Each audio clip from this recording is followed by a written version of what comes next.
Have you ever watched a chess master stare at the board for 20 minutes, considering a move so bold it could either deliver checkmate or destroy their entire position? That's exactly where the Vancouver Canucks find themselves right now, gazing at the nuclear option of offer sheets while the rest of the hockey world holds its breath, wondering if they're actually crazy enough to pull the trigger. The whispers have been growing louder in Vancouver's hockey circles, and for good reason. The Canucks desperately need a legitimate second-line center, and sitting out there in restricted free agent limbo are some tantalizing young talents who could transform their franchise overnight.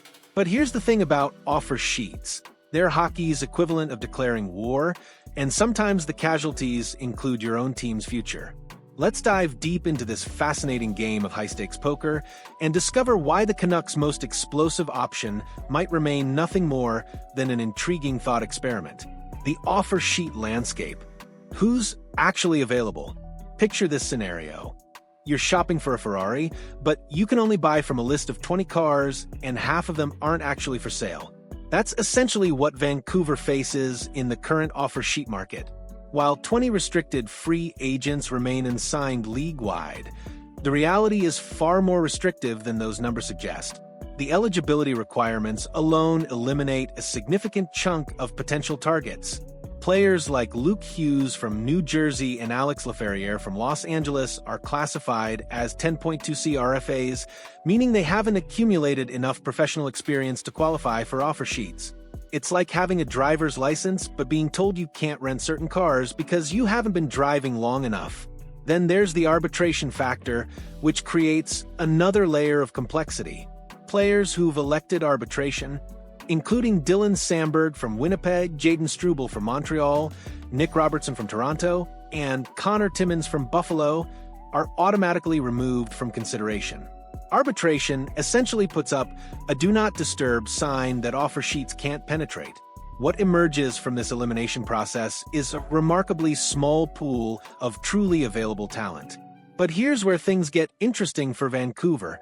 Among the remaining candidates are exactly the types of players they're desperately seeking. Mason McTavish from Anaheim and Marco Rossi from Minnesota represent the kind of young, dynamic centermen that could solve Vancouver's second-line puzzle for years to come. These aren't just any prospects we're talking about. McTavish, drafted third overall in 2021, possesses the size, skill, and hockey IQ that teams spend decades trying to find. Rossi, despite his injury-shortened early career, flashes the kind of elite playmaking ability that can elevate an entire forward group. Both players are stuck in organizational logjams with their current teams, making them prime candidates for a bold Vancouver intervention. The Compensation Conundrum.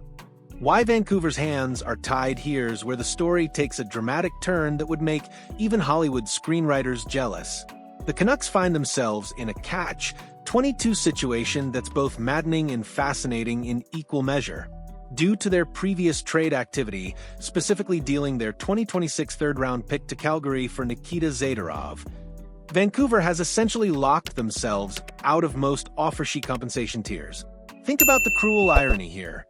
The very move they made to improve their defense has now handcuffed their ability to pursue offensive upgrades through offer sheets. It's like trading away your credit card to buy groceries, only to realize you need that same credit card to make any future purchases. The compensation structure for offer sheets reads like a prisoner's dilemma. Without that crucial third-round pick, Vancouver can only operate in 3 specific tiers. The lowest level requiring no compensation, the second-round pick level covering offers between $2.34 million and $4.68 million, and the nuclear option requiring 4 first-round picks for anything above $11.7 million annually. The psychological chess match becomes even more complex when you consider Calgary's position. The Flames hold Vancouver's 2026 third-round pick, meaning they could theoretically help their divisional rivals become more competitive by trading it back. But why would they? It's like lending your neighbor a ladder so they can build a fence that blocks your view. Vancouver could attempt to reacquire that pick, but the negotiations would be loaded with subtext and suspicion. Calgary would immediately know what Vancouver was planning, turning any potential deal into a three-way chess match involving the Canucks, Flames, and whichever team they're targeting with an offer sheet. The McTavish and Rossi reality check. Dreams versus mathematics. Let's cut through the fantasy and examine the brutal mathematics that make this entire scenario feel like wishful thinking. Both McTavish and Rossi are talented players with bright futures, but are they worth betting Vancouver's next half-decade of draft capital? The lowest tier offers wouldn't even register on either player's radar. Contracts under $1.54 million annually would be insulting to players of their caliber, and both Anaheim and Minnesota would match those offers faster than you could say restricted free agent. It's like offering to buy a Rolex for $50. Technically possible, but completely unrealistic. The second compensation tier, requiring offers between $2.34 million and $4.68 million, represents slightly more reasonable territory, but still falls short of what either player could reasonably expect. These are former high draft picks with significant NHL experience, not depth players grateful for any opportunity. If either were willing to sign for under $5 million annually, their current teams would have locked them up months ago. That leaves Vancouver with the nuclear option, offer sheets requiring compensation of 4 first-round picks over 5 years. We're talking about contracts starting at $11.7 million annually, elite player money for prospects who haven't yet proven they belong in that tier. It's like paying superstar prices for potential superstars with all the risk that implies. The financial gymnastics required to accommodate such contracts would be staggering. Vancouver would need to create massive salary cap space, likely meaning the departure of other valuable players. Suddenly, you're not just adding McTavish or Rossi, you're completely restructuring your roster around improving commodities.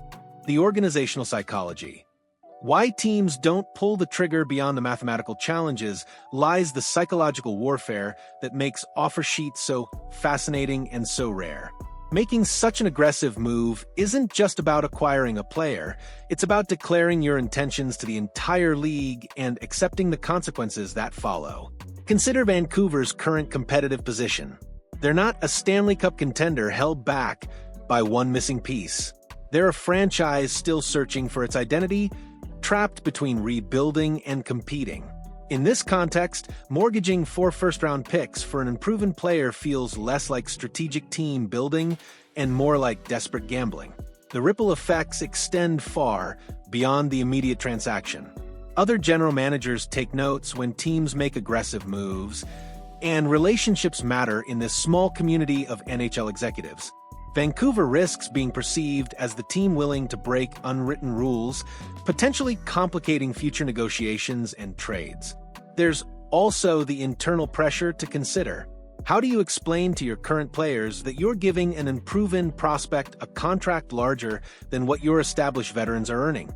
How do you justify to ownership that you're trading away years of future draft capital for immediate gratification? The Carolina Hurricanes' experience with Jesperi Kotkaniemi serves as a cautionary tale.